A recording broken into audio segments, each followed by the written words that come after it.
Do you want to listen to Last Podcast on the Left without ads? Do you want extra content? Do you want to see what it's like behind the scenes? Patreon.com/Last Podcast on the Left.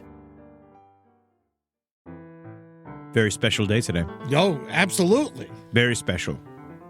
Will we rise to the occasion? I hope so. You better. I have to. I'm looking at you, Eddie. Well, this is finally, I get a skeptic. Yeah, it's nice. It's not another crazy person I roll in have to here. just talk to someone and pretend to believe what they're saying. Yeah, it's not normal, like, you don't have to roll in. We don't have to go like, yes, of course, vampires, they are an unignored constituency. And they really do. Where is Kamala on this? Thank you, our wonderful, intrepid Patreon listeners. I'm Henry Zabrowski. I'm sitting here with Ed Larson. Hello. And we have a very special guest today. Someone, again, we talked right before, very bright, very smart.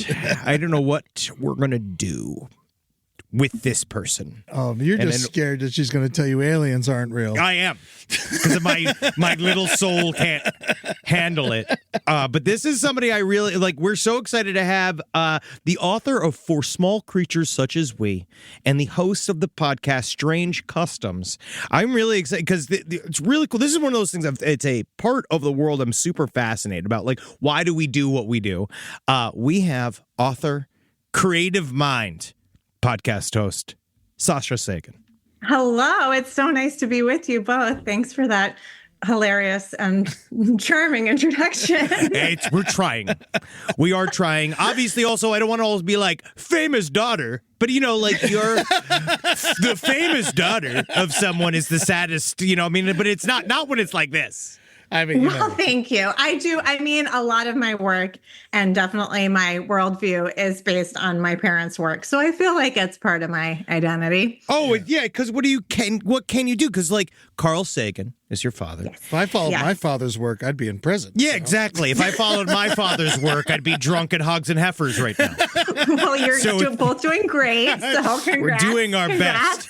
So it's like, can I actually, we'll just start with that. Like, as the daughter of Carl Sagan, like, does it start, like, do people immediately assume, obviously, I know you're a genius because I was reading your essays and you're very smart. That's right? Way too kind. But you're very smart. But it's the idea of, like people, when they roll up, are they, like, nervous, or are they, or is it all, like, what's daddy like? What was daddy like? Or is it all, like, because you want to find the heart of the man. You sound like, this wonderful, benevolent, it's like, like the sweet man. Like, so what's it like having to walk around with it? Is it a burden or a wonderful treasure? Oh, it's a wonderful treasure. I mean, I feel so lucky. I mean, both my parents, my mom, Andrienne, and my dad, collaborated on books and essays on the original Cosmos series in the 80s, which my mom has written and produced and directed the new version of with Neil deGrasse Tyson. And I didn't even know that. I had no idea, like, how fully involved she was, and the fact that, like, hunting for it for years, trying to get the Cosmos remake.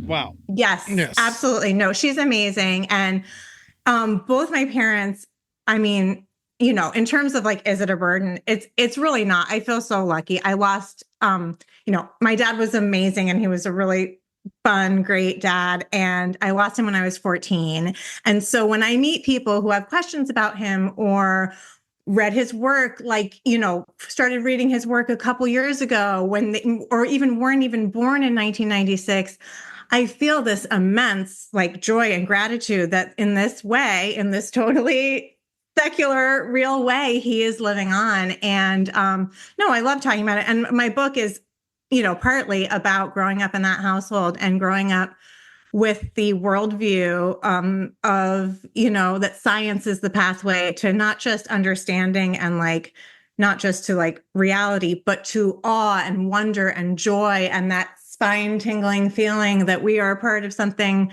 larger than ourselves. So how does the government weather machine work then? Honestly, let's get down to brass tacks. Where are we at I'm on so Harvard? glad you asked. No. You're a science person. Why did Biden send hurricanes to Florida? Why would he do such a thing? No, I feel like it's interesting because I think there is this correlation between the conspiracy theories and so much of the history of religion, because we are so uncomfortable not knowing. It is torture for us. The future is so unrelenting with its, our inability to predict it. It's miserable. And I mean, right now, I don't know when this is going to air, but as we are in the lead up to the election, I mean, it's what's happening? What's going on right now? Oh God, you're going to want to have a seat because it's really intense. But I think that just this discomfort with not knowing the answer to small and deep, profound questions, we humans, we fill stuff in because even if it's something bad, even if it's something disturbing, we somehow are more comfortable with that than just the open space of a question. It drives me crazy because gray areas. You believe in the Bible and God's the ultimate weather machine. He flooded the earth, apparently, destroyed everybody, and they worship God. So if they believe that Biden flooded Florida, shouldn't they worship him? It's a long story, Eddie. It's a web of meteorology. But I kind of feel like it's why we're at where we're at right now in terms of the temperament of the country, is that we track when we travel in the world of conspiracy theory all the time. And it is funny because it is as much of a faith as anything else, because you kind of believe that a faith in the deep state means that you believe that there's a daddy somewhere making sure that there's a plan. Exactly. Yeah. And I think that if you're raised with a worldview that there is someone, a man in charge who makes decisions that you cannot possibly understand, and it seems like it's a bad thing, but maybe there's a good reason and you're not allowed to ask any questions and you just have to agree, it sets you up for all kinds of other ideologies. Yes. Now, do you find that that's what led you towards investigating the customs of humans? Yes. Well, I think it's a combination of two things. What's a custom? What do you mean by what do you call it?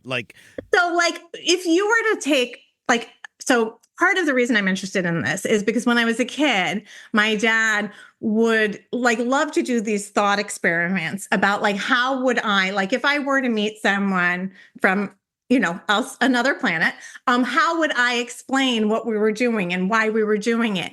Cool. And it was great because also when you're a child, you are kind of you're new on earth and you're still getting a hang of all these norms. And it's very easy once you become an adult to become very blasé about, well, that's just the way we do things. But when you're a child, you're like, well, why do we say something after someone sneezes, but not after they burp? Or, why, it seemed there's so, and then parents sometimes get very annoyed with the long list of why questions because then they have to ask themselves these. And so I loved always looking at the things we do from the outside. And so that's sort of the impetus for the Strange Customs podcast. If you were an anthropologist from somewhere else, how would you explain marriage, anything from marriage and, rituals around birth to April Fool's Day or, Halloween is a perfect example.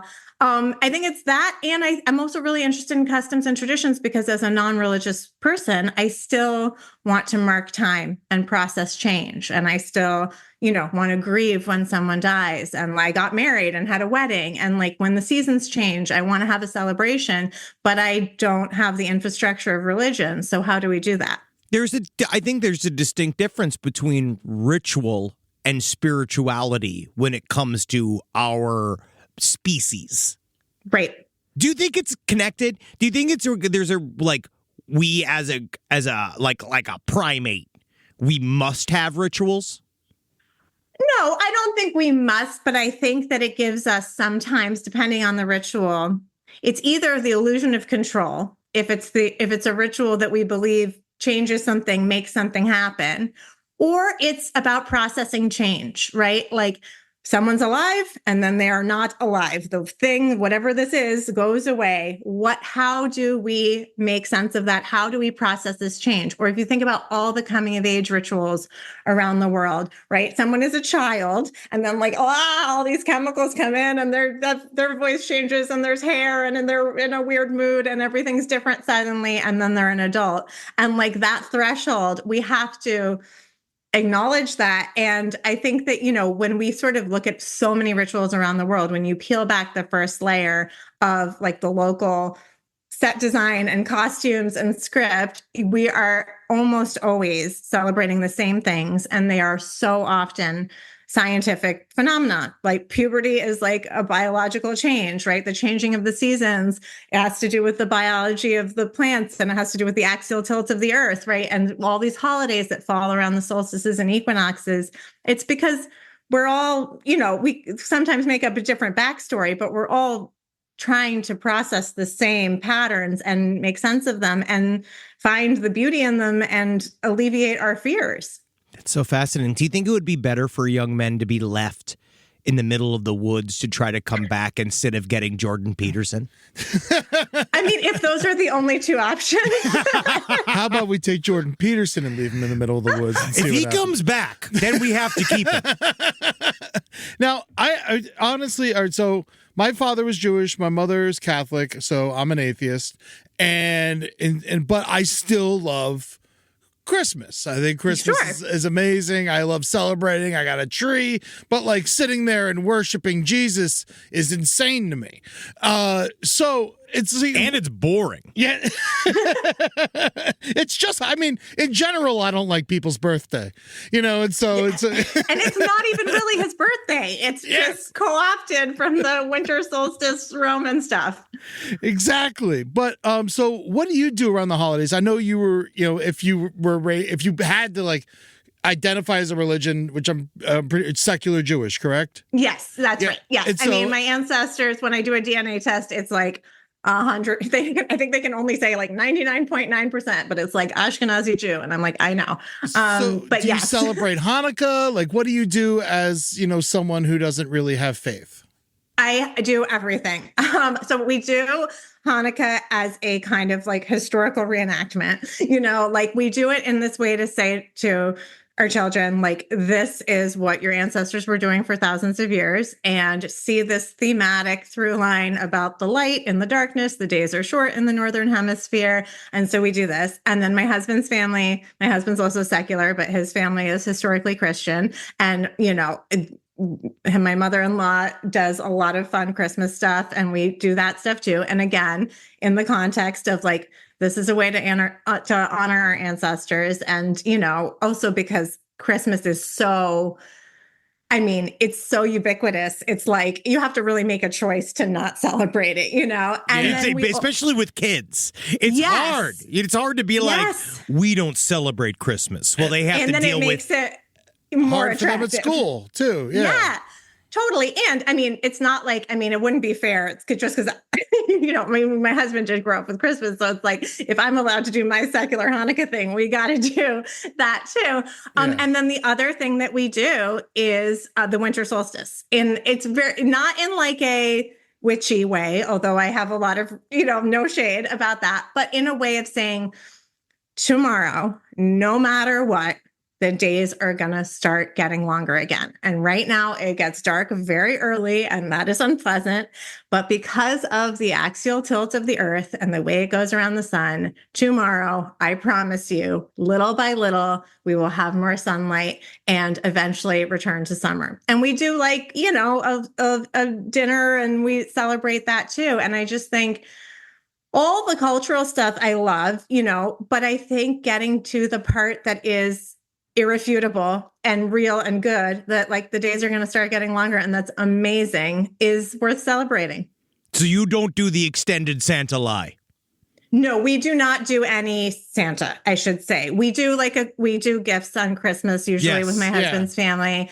But we do not straight from Jesus Christ. Santa drives me crazy. No middleman. No middleman. Straight from God. Yes. It's just like Santa Claus is just like putting the thought into all children that their parents are liars. But I also love the lie, though. There's a part of me that wants to continue the lie. I love the idea of going in and... Fuck that. I bought the gifts. It's like, this is daddy's money. You know, like Santa didn't fucking go out and go onto the computer and find the Hot Wheels track. I just love fooling children. Sorry, we're you yelling. can do that anytime right here. No, I feel so. On Strange Customs, we did an episode about Santa, and it's called The Conspiracy, and it's with Nicole Richie actually, and it's really funny. And this idea that like it is like, I mean, that maybe also sets children up to believe in conspiracies, because it is the idea that NORAD is like in on this lie is incredible. Like, tax dollars are spent. I mean, it's amazing how much effort we all collectively put in. And it's like almost this, like one of the most taboo things is to like blow that up for children. And like, don't worry, I don't go around being like, that's bullshit. Like when I pick my daughter up from second grade instead of the other children, don't worry. Miss Sagan, we're actually going to have to ask you to please stop disseminating the power of pure information to the children, okay? She's going to have to start taking the bus home if you insist on showing up at pickup. So what do you tell her? What do you say that Santa isn't real, but keep the lie going for your classmates? No, I say that everyone eventually finds out. I'm not going to ever lie to you, but it's not for us to tell other children because their parents have a plan for when they're going to find out.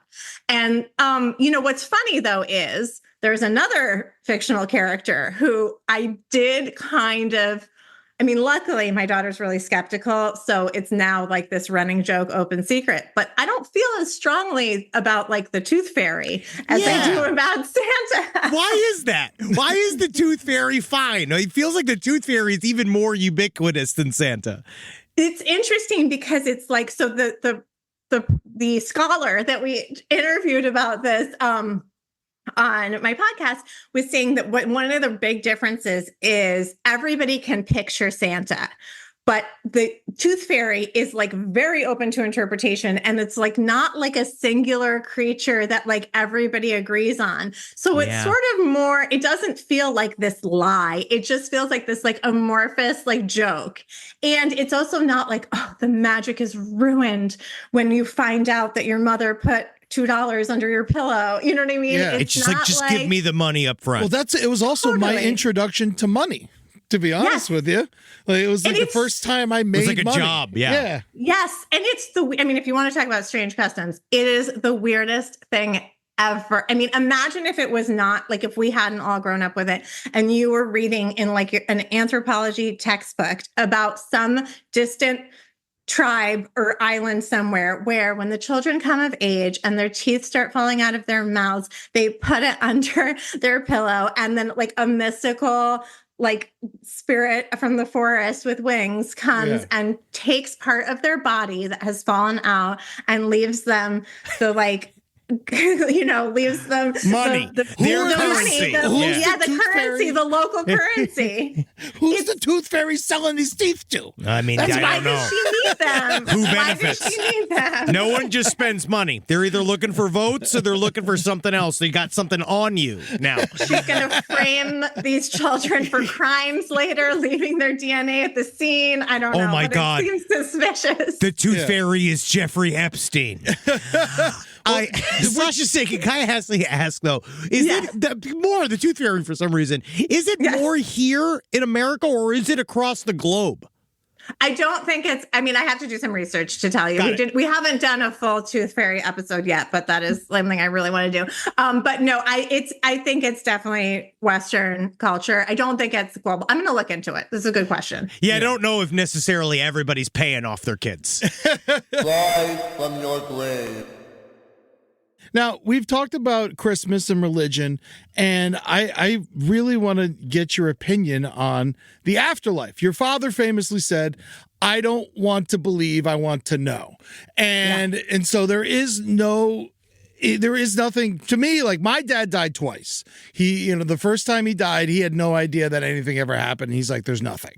And the second time, it was very uneventful. Yeah, it was the last time he died. It was the last time he died. So and a lot of people really, really want to believe in a life after death. Me personally, It makes no sense to me.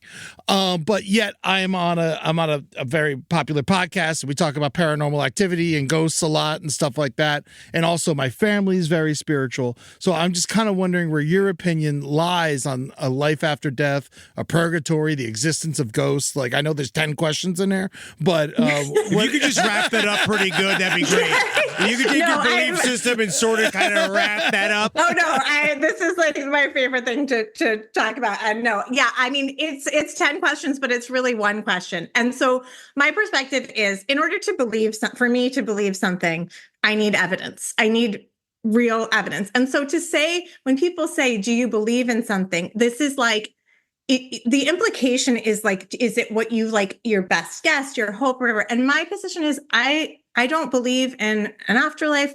I don't believe in anything, in the air quotes, like paranormal, because without evidence, how can we possibly know what is just our hopes and our wishes and our confirmation bias or our fears and what is real? And I mean, that is to say also we are getting more information. That's the magic of science. But if any of this were real, and there comes a day where it is proven true, it will be supported by some evidence. It will stand up to scrutiny, right? There are lots of things we didn't understand in human history that now we understand. I mean, if you said like a few millennia ago, like, I believe that the moon controls the ocean, controls the tides, right? That could be like something like a person a witch would say. Yeah. Yes, totally what a witch would say, 100%. But then once you get gravity and like Newton like kind of works out how this could work, it becomes real. And what I think is sort of the key is that, can we still hold on to like the awe and enthusiasm and the sense of like, oh my God, holy shit, this is amazing and stunning and exhilarating and spine tingling about the stuff that we have evidence for that is real? Yes. And just hold an open space for the stuff that could just be wishful thinking or fears or hopes or ancient rumors. And I just think, like the example I always give is, there is a secret code in your blood that connects you to your ancestors, that can solve mysteries that we did not know about like a few decades ago, 60, 70 years ago. And that it can is like the key to answering so many questions, reuniting lost family members, figuring out like all these, history. And like, by the time you're doing like your allele worksheets in middle school, DNA doesn't seem like this magical, mystical, thrilling thing, but I think it is. And so whatever things that we currently categorize as paranormal, we have to just like hold an empty space until there's evidence, because we humans are so inclined to fall into the traps of our own belief systems. And I do believe everything can eventually be chased down and charted, but I do think partially it's because would you say even the bandwidth for what you'd consider evidence also kind of expands with science and technology and understanding? Sure. And like the thing that my parents always told me that's so magnificent about science is it has this error correcting mechanism, right? You're a better scientist if you prove that the conventional wisdom is wrong, if you can really prove it, like it can really stand up to scrutiny. And sometimes we believe things for centuries and then they end up being disproven. But like this system is our best bet because we're not that good at figuring out what's real and what's not historically. Do you think that there's a standardized version of science across the universe itself? Like the universe, like beyond Like, Earth? if let's say we go to another place, right? Like, because I'm certain, does this extend to like alien life?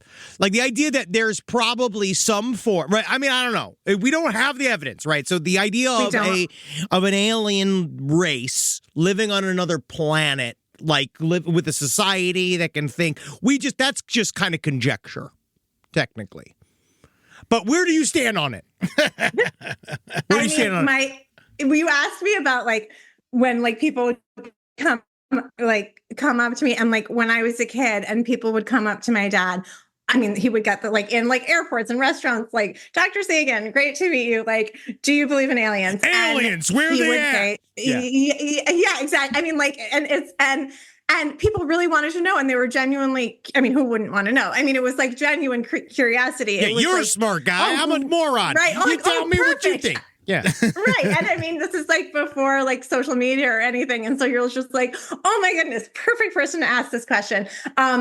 And he would say, I don't know. And they would say, oh, but what does your gut tell you? And he would say, well, I don't use my gut for this. I, use my brain. And we just don't. And he would have loved, and I can't underscore this enough, he would have loved to have lived to see some evidence that there was life elsewhere in the universe. But he, like the quote that you just mentioned, he didn't want to just fall back on his wishes and hopes. He wanted to really know. And so I think just like holding that space open for not knowing. But your question about like, is science uniform? Yeah, like, do you think that if you go to another place, like, do you think that like in another solar system and another galaxy, like, would physics change? Would our stuff change? Like, or is the belief of science that there is a running theme that would hold true, or is it possible that like things could be entirely different in another part of the universe?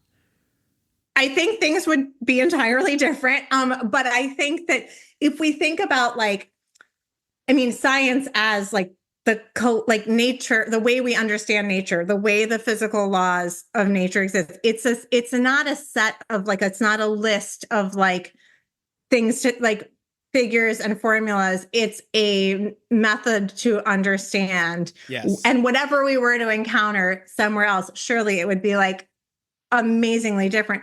But whatever we were able to glean through evidence about what life or not life existence, inanimate existence maybe would be science. Yeah. Because I feel like almost in a way that's not faith. You're looking for evidence, but almost in a way it feels like science has this kind of, there's a faith in the idea that like our ideas of science will hold. Right? Maybe, or it's like you're testing it. No, I disagree, because it's the fact that we're like, the goal is to constantly test it. And then when there's new information, change accordingly is kind of, to me, the opposite of belief, right? Sometimes faith gets used. Yes. Like sometimes faith gets used as like optimism or like positive, like having a good attitude. And like, I'm all for that. You know what I mean? If it's like, oh, things look terrible, and it's like, have some faith. I mean, like it could work out. That would be great. You know what I mean? Like that is a different thing than the idea that no matter what you're presented with, no matter what evidence is brought your way, you will not waver. That is a different thing. And I feel like that is antithetical to science. Yeah. And it's like a quest for truth and knowledge, kind of. Yes. And it would change depending on what you were testing, you know? And what you learned. Like, what is true on Earth wouldn't be true on Ramulon or whatever place doesn't exist, you know? And so unless we do then find out that all science has there's like a bottom law, like there's like something that we're all connected to, which is what I think is literally the hope. Yeah. We hope that it would all, like, I feel like scientists would be, I'd say the term would be fucked if they ended into another section of the universe and they're like, oh no, it's the fuel stopped working. You know what I mean? Like the stuff stopped working, we're screwed. Yeah.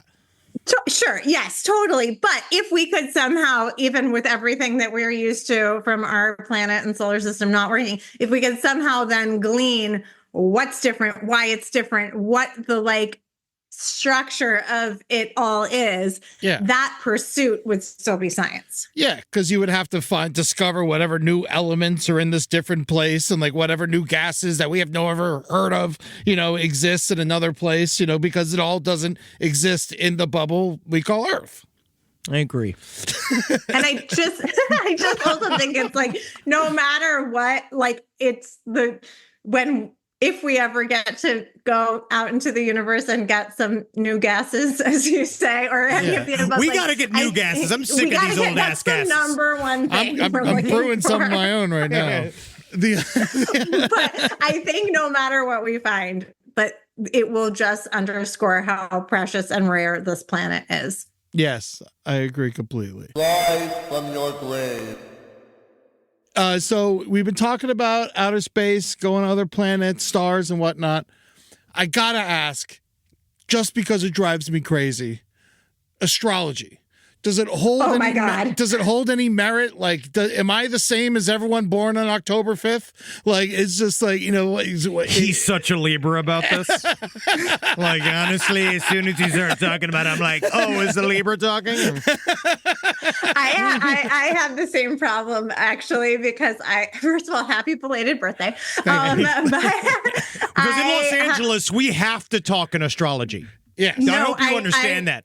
Oh no, I know. I wrote about this in my book, and I've spent a lot of time in Los Angeles, and I have the same problem because people are like, "What sign are you?" And I'm like, "I'm a Scorpio," but I don't believe that there is any evidence to support astrology. And they're like, "Oh, of course you would be intense about that." Yeah, totally. Why don't start a huge argument about it? No, it's a huge problem actually. That I mean, is it a huge problem in the grand scheme of things? No, but I think no, astrology does not. It's not supported by evidence. And how would that even work if it were? That's the kind of the crux of all of this. Like, how would what planets and stars were in what position above above the hospital when you were born have any impact on your personality? Like, how would that work? Yeah. And I think it's just, yes, no, I'm against also, it. like my personality changes with a head injury. It doesn't matter where the stars are.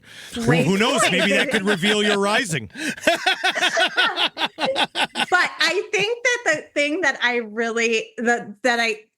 the thing about astrology that really gets me is I think the desire for it, like the hunger for it and the hunger for like a lot of stuff in that genre, like crystals and things like that, is because we do have this desire to feel like we're part of the universe. And we do have that desire to feel like connected to the earth and feel that and I think especially if people are not religious, there is that hunger to feel connected to one another and to the grandeur and majesty of the universe. And I think that is valid, but I just don't think astrology or crystals are the road there.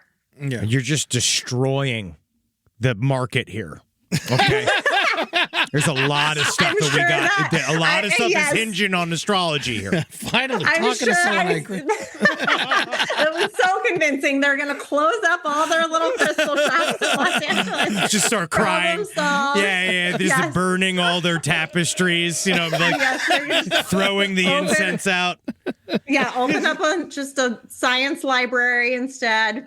So, because I'm so fascinated by the concept of religion and why people are getting so crazy about it. It seems like the radicalness of religion is on the rise, but also it seems like atheism or sometimes listed as just none when you have to click a box is also, I think, the third religion in the world right now. Do you think it's going to continue to rise as time goes, or do you think it's going to go down? It seems to be kicking back, kind of, in a way. Well, I do think the rise of sort of normalizing a lack of religion, I do think that it can make more fanaticism, because sometimes you have to dig your heels in deeper when you feel like there is a threat. And I think that, even the most devout, most religious, traditional person alive today is doing things very differently than their ancestors were doing 1,000 years ago, right? Nobody is perfectly following this ancient thing. We are all changing and adapting and pulling things out of ancient texts that seem important and letting other things that were maybe the headline fall by the wayside, and sort of just, like anything, traditions, rituals, religions, they have to mutate in order to survive. And so I think change is inevitable. And it's not so much a scale to me of more religious or less religious necessarily. It's that it's going to change over time. It's going to reflect the moment. What are the changes we want to make? What is the future that you want to create for the next generation, whether you're secular or religious? And I think that if you're holding on, like white knuckle, holding on to elements of a religion that divide, that belittle the people that are different, that cause violence, then you are not helping. No, you're part of the problem. Yeah. I'm going to just go out on a limb here and say, I don't like it. And most time, honestly, even the core of the religion that they are believing in doesn't actually reflect what they're doing. So, you know, like obviously, look at the Christian nation state they want to build. Right. It is specifically like, you know, it seemed that Jesus was a easygoing guy. You know what I mean? The whole thing, the live and let live thing, all that kind of horse shit. And he talked about how nice he was. People who are hungry. Yes. Taking care of the sick, all that kind of stuff. It seems including people who are outcasts. Yes. That stuff doesn't seem like it's so centered. That has not been the main headline in the Christian nationalist movement. And I have a bone to pick with them about that. Yeah, that's my thing with them. I really do. I have had it up to here with the Christo-fascist nationalist state. We're not on the same page. No. I mean, it's a mirror, right? Religion, like anything, it's a mirror. You want a reason to feed the poor. You want a reason to do, acts of kindness, to build a hospital. You can find it. You want a reason to feel like you're better. Your little group is the one good group and everybody else can just suffer. Then you can find that too.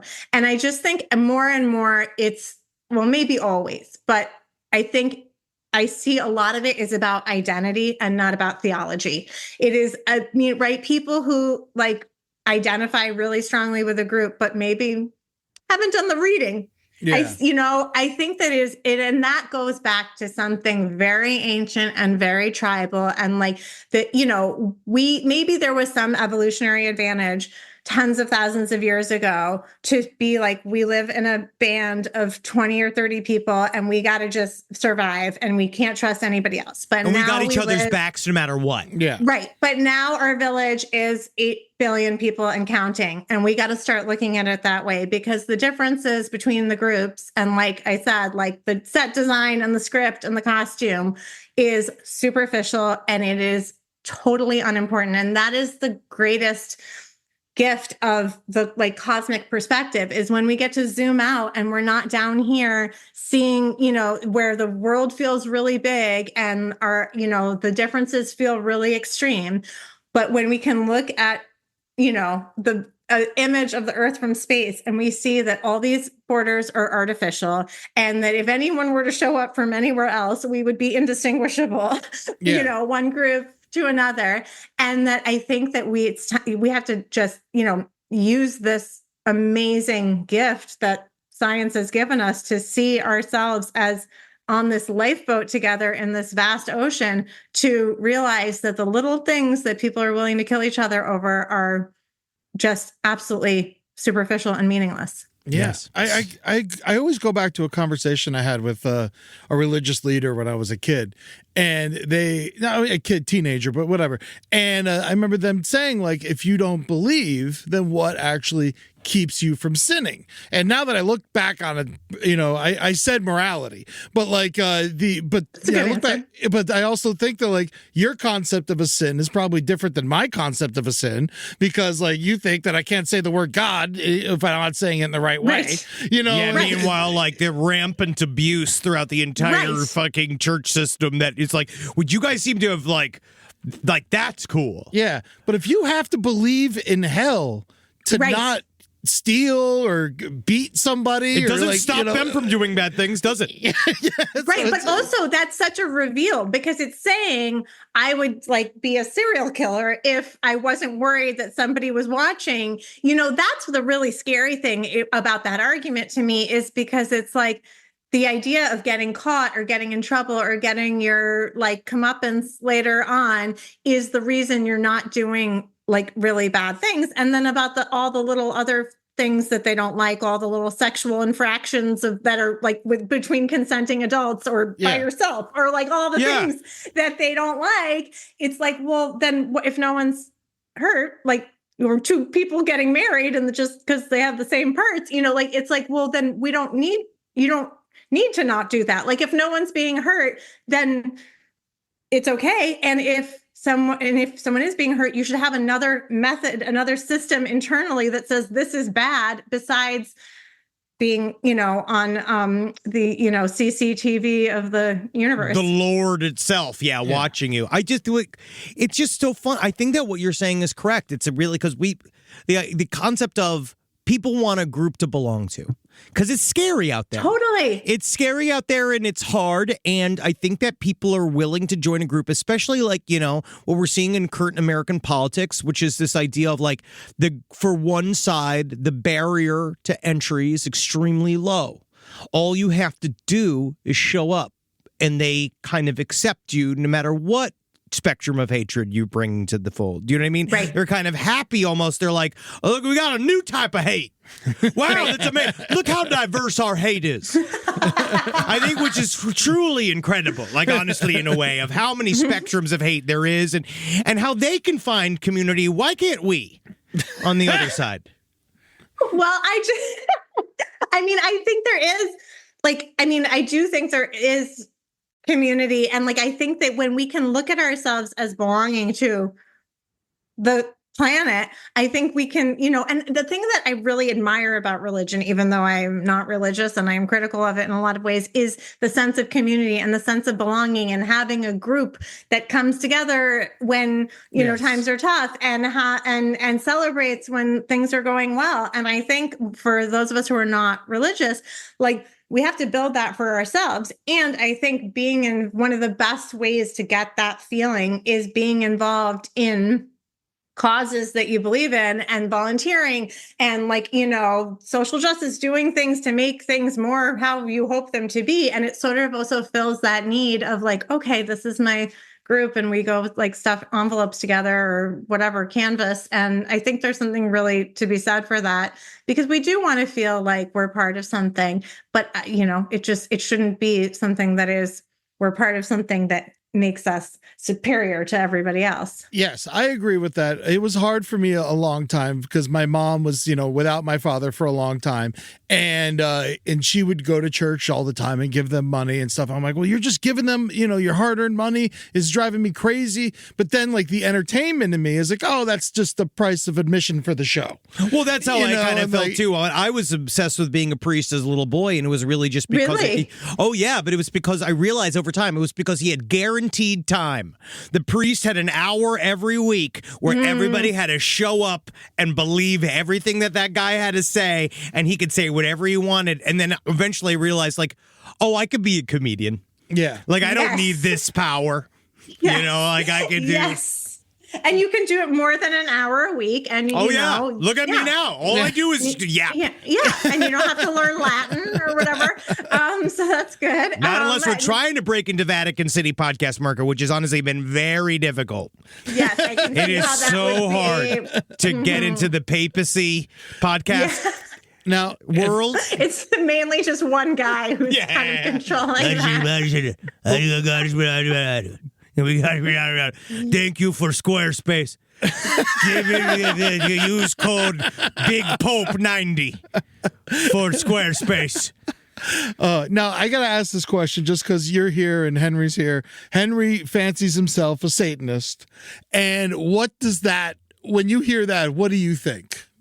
So my understanding, and you'll have to tell me if I'm wrong, is that it is a subversive belief system. And it is I feel like one of the things that I know most about the Satanists is the ways in which they have really worked within the legal system to sort of counteract some of the Christian nationalist moves and say, oh, well, then can we go to the public school and hand out our flyers too? And sort of leading us to question how the ways in which our society favors one belief system over the others.